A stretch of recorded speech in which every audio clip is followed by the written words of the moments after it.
Welcome to the Deep Dive. Today, we're tackling a really monumental historical text, the Book of 2 Chronicles. And we aren't just reading ancient history here, sifting through dusty records. We are treating this source material as a decades-long, generation-spanning search for one particular leader. Right, a search party. Exactly. Yeah. The mission of this deep dive is to analyze the historical account of the Davidic monarchy, but through the chronicler's very specific lens. We're going to be identifying the high points, the recurring flaws, and this ultimate unmet expectation for a perfectly faithful king and priest who was promised to David. And that is the absolute core of the chronicler's argument. This history, which you have to remember, was originally written for the returned exiles from Babylon. It was a profound theological critique. So not just a record of events. Not at all. It wasn't meant to be a general history. It was designed to show the people why they had failed, and more importantly, why that Davidic promise hadn't been fully realized yet. Okay, so there's a very specific standard being used here. An incredibly high standard set by David. And the expectation for the future king, the Messiah, was even higher. The whole book is really demonstrating that the people needed someone who, well, frankly, just hadn't arrived yet. So we are diving into a history where every single king, from, the magnificent Solomon all the way down to the utterly wicked Ahaz, is measured against the same pretty unforgiving yardstick. Yes. We're looking for the moments they met that standard, the subtle ways they departed from it, and what all those chronic failures tell us about the need for a perfect successor. Exactly. Okay, so let's unpack what exactly this Davidic standard was all about. Well, the initial problem for the people returning from Babylon was a huge crisis of faith. I mean, it was a moment of realization. They lost everything. Everything. Their kingdom, their temple, their political independence. And as they looked back at the history of their kings, they had to confront this really difficult fact that God's promises to David, that his son would rule forever, it hadn't been fulfilled in Solomon or in any of his successors. That's a huge conceptual shift, isn't it? Because if all the previous kings failed, what exactly was the ideal they were still waiting for? It sounds like it was more than just a better politician. Oh, much more. They weren't just waiting for a better administrator. They were waiting for someone who merged two historically separate identities. King and priest. King and priest. The expectation evolved, and it became informed by later prophecy. This coming figure, the Messiah, had two critical interwoven components. First, he had to be a perfect king who would rule the whole world. Right, not just the tiny territory of Judah. Not just Judah, this is a global vision. Yeah. You see it laid out in texts like Psalm 2, which envisions a king whose domain is the entire earth, a king who shatters opposition with an iron scepter. And the second part is the really surprising one, especially given the structure of the Mosaic Law. Yes, the second component is that he would also be a priest. And not just any priest, but specifically after the ancient non-Aaronic order of Melchizedek, which you see detailed in Psalm 110. Which, under the law of Moses, was impossible. Completely separate roles. The king came from the tribe of Judah, and the priests came exclusively from the tribe of Levi, specifically the line of Aaron. Those roles were kept apart for a very good reason. To prevent concentration of power. Exactly. To prevent the king from usurping religious authority and combining civil and sacred power in one person. But the chronicler seems to suggest that David himself kind of set a precedent for this combination, which is why the ideal king had to be both. He did. David, while he wasn't a Levite, was the model because he was the first king who served as both ruler and faithful priest in spirit. So you see him personally offering sacrifices. Yes, and leading the people in these massive, jubilant worship ceremonies, and he's the one organizing the temple's musical and administrative structures. He had this profound personal zeal for worship and fellowship with God. A zeal that his successors needed to emulate. Yes, a devotion to God's house that we see reflected in the later messianic expectation. It's famously quoted later on, this idea that the zeal for God's house would consume the promised king. It's also fascinating that this ideal king was defined not just by David, but also in contrast to him. Because David was, at his core, a man of war, a conqueror. Constantly fighting, yes. The text is very clear that David's hand was covered in blood, and for that specific reason, he was explicitly forbidden from building the permanent temple. So the coming king had to be different. The prophetic promise was that the true coming king would be a man of peace, a peaceful, perfect administrator who could consolidate all those military gains in a lasting, eternal atmosphere. And that peace is what makes the permanent house of God possible. Okay, so the Davidic standard demanded a king who had David's heart but Solomon's peace, and a devotion that never ever wavered into pride or compromise. I mean, that's an impossible human standard. It is, exactly. So David provides the template for faithfulness, for justice, for righteousness, but the perfect king had to possess all those qualities permanently. And with that standard set, the chronicler dives straight into the history, starting right at the moment the monarchy hit its absolute peak. Which brings us to Solomon. He immediately benefits from everything David did. David prepared the land, he secured the borders, he gathered all the materials. Solomon just steps onto a peaceful political stage. Right. It allows him to solidify David's gains without constant warfare. The chronicler presents this as the moment of peak glory. This is the zenith of the kingdom. A second David. That's how he's treated, much like Joshua was compared to Moses. His early reign, especially the period leading up to and including the temple building, it was marked by this complete devotion to God's purpose. It reflects the single-mindedness needed to build that lasting house. And his reign begins with this massive, very public display of devotion we see in 2 Chronicles chapter 1. And this isn't just showing off, is it? This is about establishing legitimacy. Oh, absolutely. His very first official act is worship at Gibeon, the central sanctuary. And that choice was profoundly significant. Why Gibeon? Well, while David had brought the sacred Ark of the Covenant into Jerusalem, the Mosaic tabernacle, the original tent of meeting, and crucially the massive bronze altar from the wilderness, they were still at Gibeon. So that was the only legitimate place for sacrifice at that moment. It was. So Solomon demonstrates his absolute legitimacy by traveling there and offering a truly enormous number of burnt sacrifices. Yeah. 1,000 of them. And that demonstration of zeal leads directly to that pivotal moment where God appears to him and says, "Tell me what I should give you." And his response just reveals his initial pure heart. Solomon doesn't ask for vengeance or personal power. He asks for wisdom and discernment. And his reason is key. His reason is to effectively lead this vast nation. He's aligning himself completely with the spirit of the Mosaic law, specifically what Deuteronomy says about the king's primary role being to shepherd the nation according to God's law. He wanted to serve God and the people faithfully. And this is where the blessing sort of becomes a curse, isn't it? God grants him the wisdom, but then adds this incredible reward. Riches, wealth, and honor surpassing that of any king before or after you. That sounds amazing. It does, but it's also the first warning sign of compromise. It is the subtle danger. It's the seed of the divided heart. The chronicler, writing with hindsight, notes that Solomon amassed tremendous wealth and military power. He gets 1,400 chariots and 12,000 horses. Many from Egypt, which was a specific prohibition. A direct violation of Deuteronomy 17. The Mosaic covenant had these strict rules against a future king accumulating large amounts of silver, gold, and especially horses from Egypt, precisely because those things lead to self-reliance and alliances with foreign, often apostate powers. So even the greatest blessing given to the greatest king immediately puts him on a path toward disobedience. He just couldn't handle the power that came with the wisdom. That's it. He was meant to be imitated for making worship possible. But his eventual accumulation of forbidden wealth and military might just showed his departure from God's stipulations. His success became a violation, proving that even the most blessed Davidic son was flawed. He failed the test of complete, enduring obedience. Which brings us to the temple itself. The chronicler devotes incredible attention to its construction, reinforcing this idea that the structure was the key to fulfilling Israel's national purpose. Right. In the chronicler's eyes, Solomon's main achievement wasn't his wealth or diplomacy. It was his single-minded desire to glorify Yahweh by providing this place for covenant worship. And Solomon himself seems to get the theological paradox of it all. He articulates it beautifully. He says, "Our God is greater than all gods. Of course, who can really build a temple for him since the sky and the highest heavens cannot contain him?"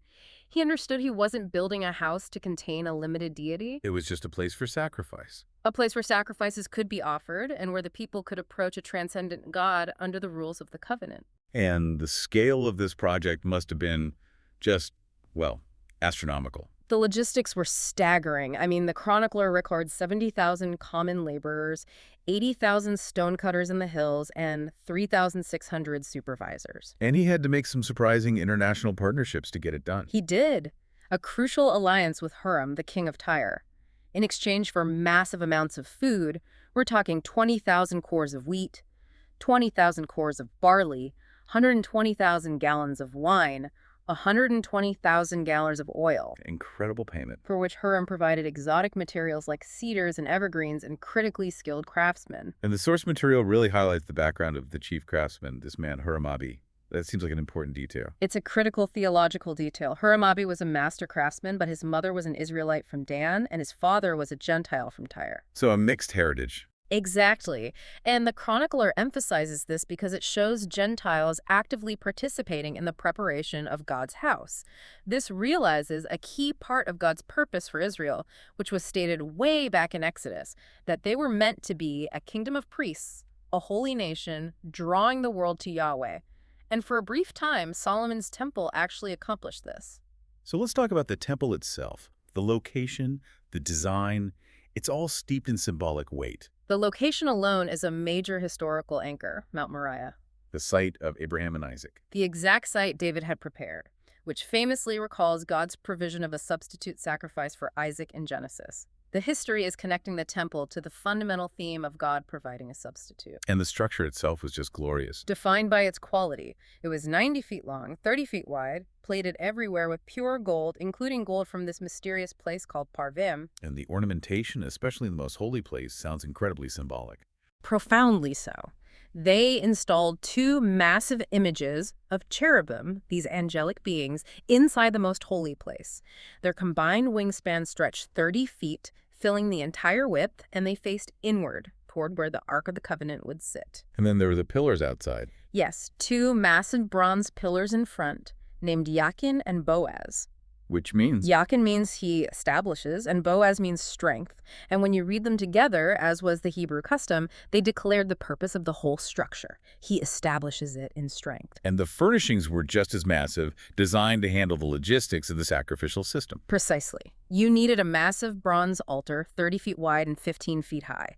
And the centerpiece of the courtyard was the sea. This huge bronze basin. Immense. It held a truly staggering 18,000 gallons of water for purification rituals, and it rested on 12 bronze bowls, 3 facing each cardinal direction. All of these items were designed to enable the complex ritual of the Mosaic Law, teaching lessons about God's holiness and the need for purification through grace. Okay, so the construction is finished. The moment of dedication in 2 Chronicles 5 feels like the absolute climax of the entire monarchy. It really is. The Ark of the Covenant, which at this point contains only Moses' 2 stone tablets, is placed into the most holy place. And the spiritual response is overwhelming. The worship features the priests and Levites, 120 trumpeters strong, praising God, singing that critical chorus. Certainly he is good. Certainly his loyal love endures. And God's confirmation is instantaneous and dramatic. The Shekinah, the divine glory, cloud fills the temple so intensely that the priests literally cannot stand up to carry out their duties. Let's talk more about the Shekinah. When that cloud fills the temple, what is the profound significance of God's presence being localized like that? It means that God, the transcendent ruler of the heavens, has willingly chosen to dwell among his people in a specific physical space. It confirmed the covenant and established the temple as the singular point of access and communion between God and Israel. And the chronicler is really emphasizing this moment. He is, because he's contrasting it with the ultimate tragedy when that same divine presence departs just before the destruction in 586 BC, which is recorded in Ezekiel. But for now, God's presence made the temple the most sacred place on earth. This outpouring of blessing is then followed by Solomon's great prayer in chapter 6. He acknowledges God's transcendence. The sky and the highest heaven cannot contain you. But he still asks God to watch over the temple. And the brilliance of his prayer is that it anticipates human failure. He outlines 7 specific situations where he asks the Lord to intervene when the people are suffering and they pray toward the temple. So it's covering everything. Everything. Military defeat, exile, drought, disease, war.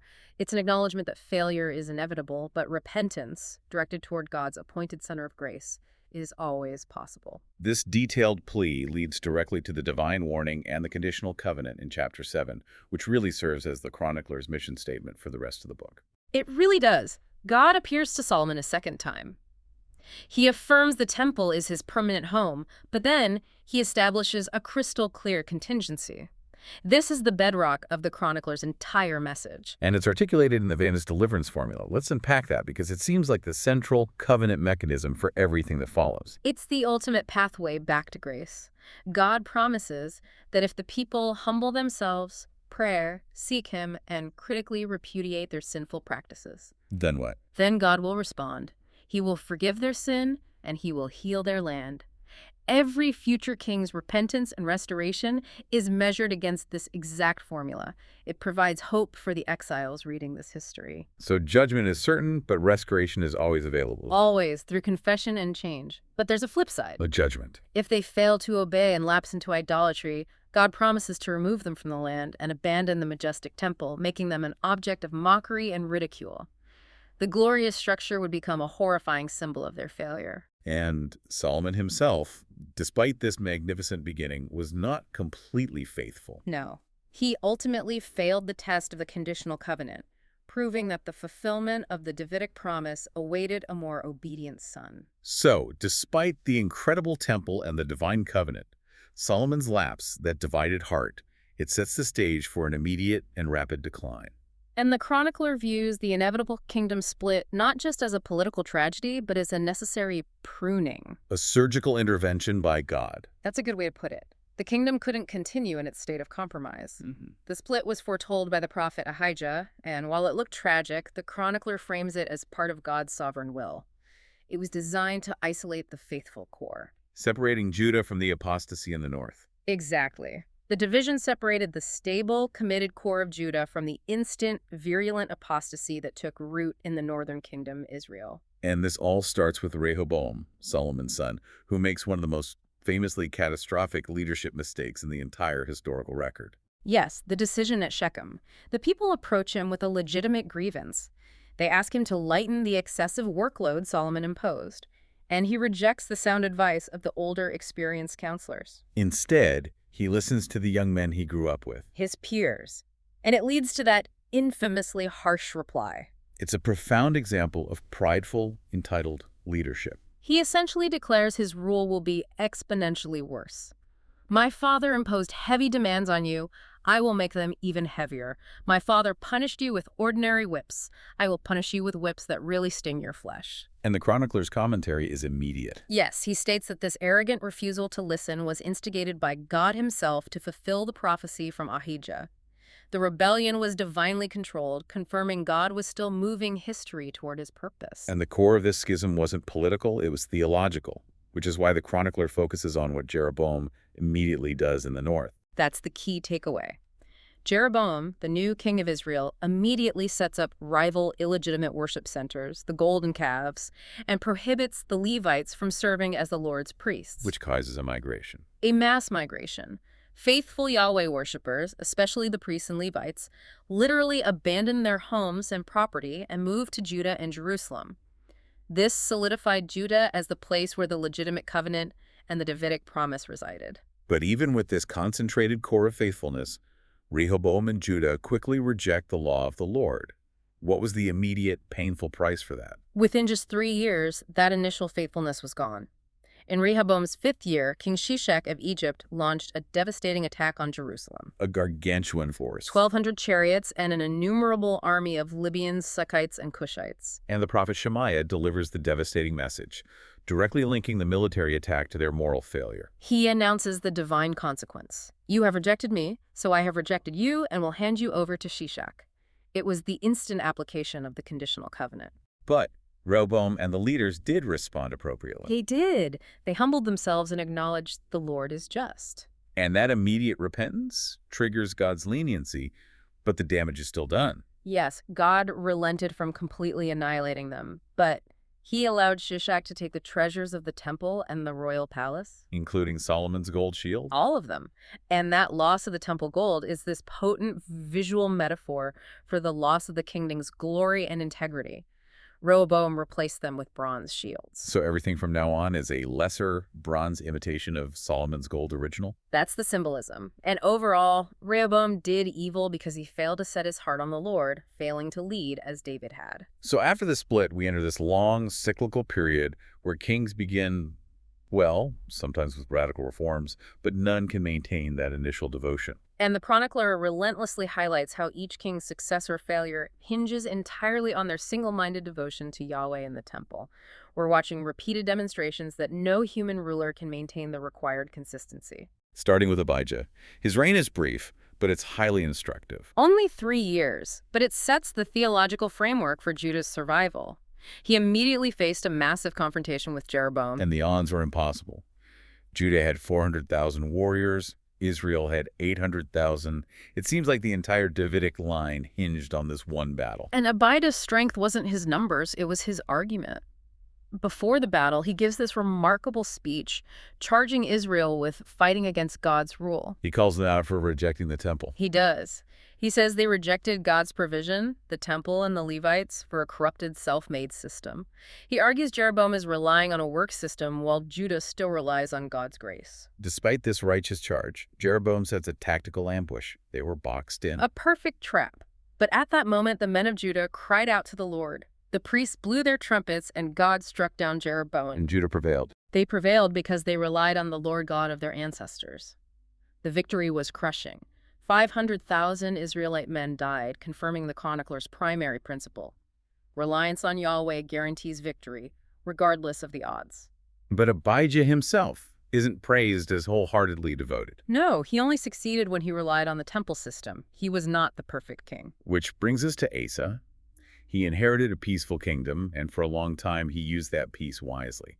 This sounds like another high point of reform. It was a profound early reformation. Asa purged pagan altars, high places, Asherah poles. He ordered Judah to seek God, and this fidelity immediately paid off when Zerah the Cushite attacked. With an overwhelming force. A truly astonishing force. Yeah. 1,000,000-man army and 300 chariots. 1,000,000 men. How does Asa respond to a threat that large? He responds perfectly. He draws directly on the lessons of the conditional covenant. He prayed, "Help us, O Lord our God, for we rely on you. Don't let men prevail against you." Pure, absolute God reliance. And God struck down the Cushites. Judah collected a huge amount of plunder. And that victory spurred a major national revival, where Asa demonstrated his spiritual purity over family loyalty. Yes, the prophet Azariah spurred a massive rededication.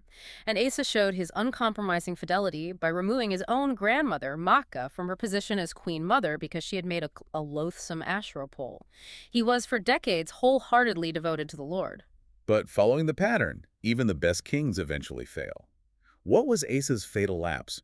Why did a man who defeated a 1,000,000-man army suddenly lose his nerve? It happened in the 36th year of his reign. It was a lapse rooted in fear and pride.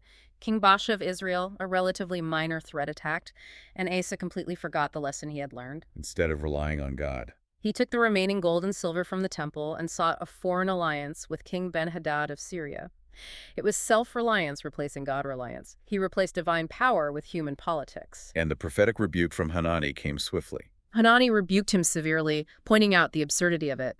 "Because you relied on the king of Syria and did not rely on the Lord your God, you have acted foolishly in this matter. From now on, you will have war." And Asa's response reveals his moral failure. Instead of confessing, he reacted in blinding anger and pride. He jailed the prophet and began to oppress some of the people. That pride climaxed in his final illness, closing the tragic arc of his reign. Yes, in his 39th year, he developed a severe foot disease. And the chronicler emphasizes the devastating irony. He sought only the doctors and did not seek the Lord. One of the greatest reformers ended his life weakened, proud, and reliant on human power. So next is Jehoshaphat, Asa's son, who started even stronger. He sought God, removed high places, and focused on fortifying his nation spiritually. His spiritual reforms were extraordinary. He launched a national education campaign. He sent officials, Levites, and priests with the scroll of the law to teach throughout Judah. And God blessed this effort. Immensely. His wealth was great, and neighboring kingdoms feared Judah, confirming the truth of the conditional covenant.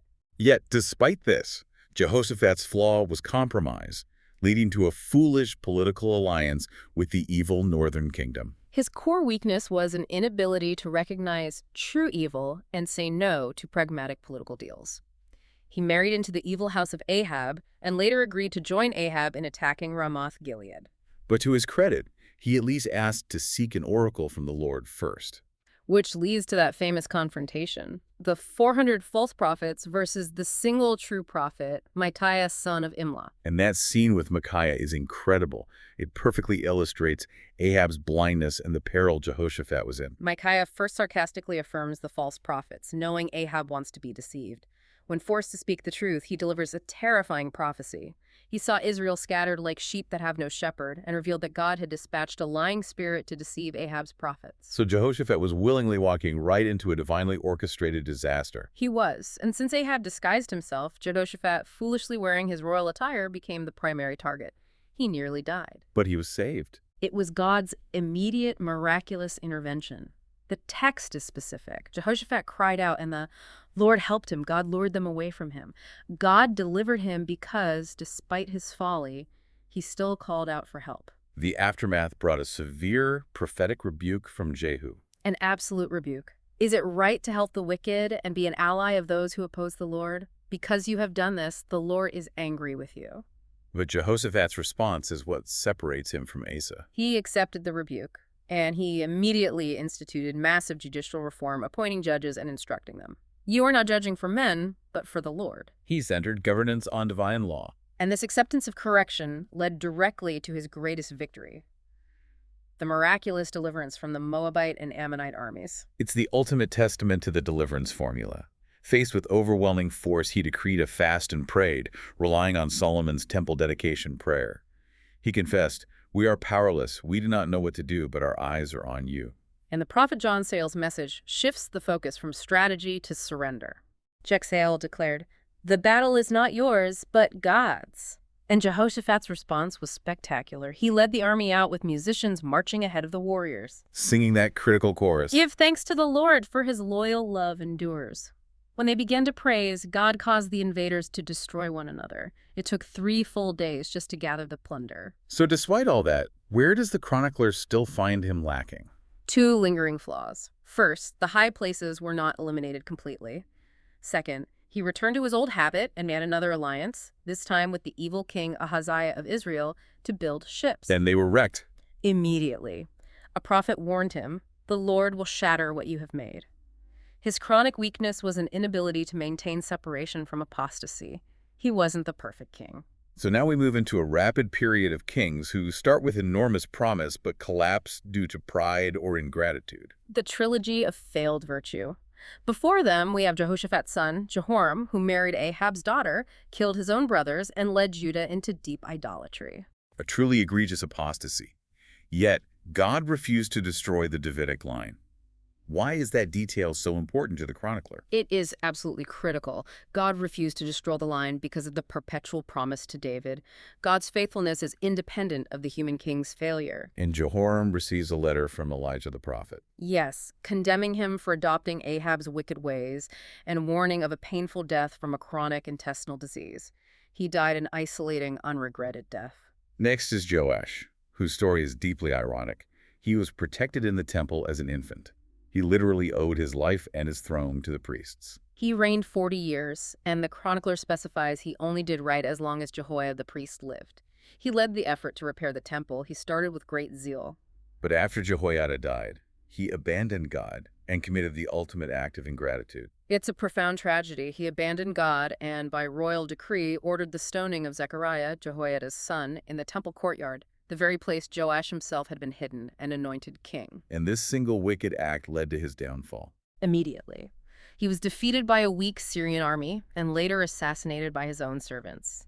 He was so disgraced he was denied burial in the royal tombs. Then there's Uzziah, who had a long, strong reign of 52 years. God helped him become incredibly powerful. Uzziah's story is the textbook example of the chronicler's theme. Pride destroys virtue. As long as he followed God, he succeeded. But once he became powerful, his pride led him to violate the sacred separation of roles. He tried to offer incense in the temple, usurping the exclusive role of the priests. And when 81 brave priests confronted him, he became enraged. and that's when the judgment fell. While he was actively raging at the Levites, leprosy instantly appeared on his forehead. The physical uncleanness was the immediate visible judgment for his internal pride. He was banned from the temple until his death. These 3 kings are a definitive demonstration that strength, longevity, and even reform are not enough. The fatal flaw always appears. By this point in the history, the pattern is just undeniable. Every king, from Solomon to Uzziah, proved insufficient. The need for a perfect son of David is just underscored by the final kings. Absolutely. And after these flawed but high-achieving kings, Ahaz represents the absolute nadir of the Davidic line. He didn't even try to follow David's example. He committed the most horrible sins imaginable. What a sacrifice. Yes, passing his sons through the fire and building idol altars on every street corner. This was calculated wickedness. And his wickedness resulted in devastating national humiliation. God humiliated Judah through their enemies. Israel killed 120,000 Judahite warriors in one day. And instead of repenting, Ahaz demonstrated the ultimate rejection of the covenant. When in trouble, he sought help from the king of Assyria, who, paradoxically, gave him more trouble than support. He hardened his heart further, he shut the doors of the Lord's temple and erected idol altars everywhere.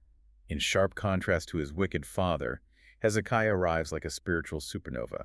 He's presented as the second Solomon, aiming to restore the glory of the monarchy's zenith. Hezekiah, at age 25, immediately opened and repaired the temple doors and led a rapid, zealous purification.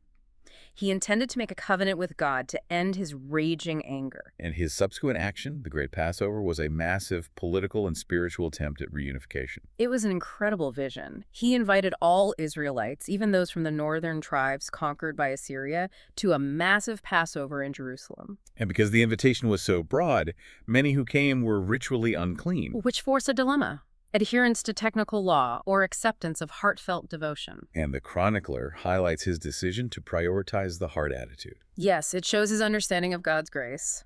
Hezekiah prayed for them, asking the Lord to pardon everyone who sets his heart to seek God, even if he isn't ritually clean. And God heard the prayer. The celebration was the greatest since Solomon's time. But that fidelity was immediately tested by Sennacherib of Assyria. This test came after Hezekiah's faithful deeds. The test was designed to see if Hezekiah's trust was truly in Yahweh. He prepared defensively, but his true strength was spiritual. He stood before the army and encouraged them. "We have with us one who is stronger than those who are with him." And Sennacherib's fatal mistake was to regard Yahweh as just another man-made idol. He was blinded by pride. He insulted God. In response, Hezekiah and the prophet Isaiah cried out to heaven, and the result was one of the most miraculous deliverances in the historical record. God sent a messenger Who wiped out all the soldiers, princes, and officers of the Assyrian army, forcing Sennacherib home humiliated, where he was killed by his own sons. So if Hezekiah was so devout, so successful, so miraculously delivered, why wasn't he the promised son of David? What was his final human flaw? Like other good kings, Hezekiah faltered due to pride. After being healed from a terminal illness, the chronicler notes he had a proud attitude and was ungrateful. Provoking God's anger. Yes. And though he later humbled himself, God still left him alone to test him, to expose his true motives. Even the man presented as a second Solomon was not the perfect, fully obedient son, because his faithfulness lapsed when tested by prosperity and pride. Which brings us to Josiah, the last great hope. He instituted the most thorough of all Old Testament reforms, beginning at the astonishing age of 8. His fidelity was absolute. He followed David's footsteps with a determined, comprehensive purification effort that purged idolatry from the entire territory of Israel and Judah. And the major catalyst was the discovery of the Law Scroll during the temple renovation. This scroll, probably Deuteronomy, revealed how vastly the nation had departed from God's will, and Josiah's response was immediate and visceral. He tore his clothes, realizing God's fury had been ignited by his ancestors' disobedience. And this fear led to immediate covenant renewal. The deliverance formula still worked. Yes, Josiah and the people renewed the covenant. Huldah the prophetess confirmed that judgment was decreed for Judah, but because Josiah humbled himself, he would die in peace and not see the final catastrophe. And his subsequent Passover celebration surpassed all others. It was unprecedented, greater than any since Samuel the prophet. He came closer to the Davidic ideal of spiritual devotion and pure leadership than almost any king since Solomon. He was truly the last great hope. So if he was so committed and pure, what was his final fatal error? It seems so tragic that this king, the best of the late monarchy, should die violently. The irony is crushing. Josiah interfered in Pharaoh Necho's military advance at Megiddo in 609 BC. He believed it was his duty to oppose the Egyptians. But he received a warning. Pharaoh Necho sent a warning, which the chronicler emphasizes came directly from God. But Josiah, blinded by his own political judgment, disguised himself and ignored the divine warning. So he failed through disobedience and poor judgment, not idolatry. Exactly. He failed to heed a direct divine instruction, even from the mouth of a pagan king. He was shot by archers and died at the plain of Megiddo. It's the final, sad demonstration of a good king who began well but ended in disobedience. And his death at Megiddo is highlighted. Yes, a detail made poignant because prophecy suggests David's greatest son will eventually return to win the ultimate battle at that same location, Armageddon. Following Josiah's death, the monarchy just spirals to its final conclusion.